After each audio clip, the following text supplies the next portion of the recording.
Hello everyone, in this video we will see how to set up N8N on Hostinger. First, go to the N8N. Now click on Add First Step.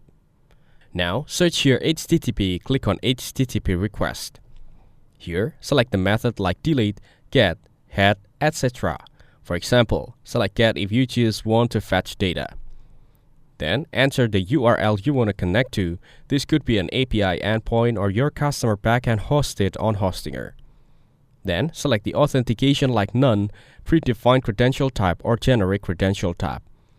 Then select the credential type like Action Network API, Active Campaign API or any other depending on your use case. Then for the Action Network API, click on Select Credential and then click on Create New Credential.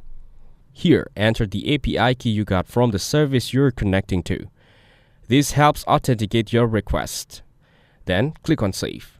Now, turn the toggle on or off for options like Send Query Parameters, Send Headers, and Send Body based on the API requirements. Once done, go back and check it. If you're hosting N8N on Hostinger, make sure to deploy it using Docker or npm inside your hosting panel or VPS. You can use Hostinger's SSH access to install node.js and N8N, then expose your N8N instance via domain or subdomain. Make sure the required ports like 5678 are open and properly configured in your firewall settings.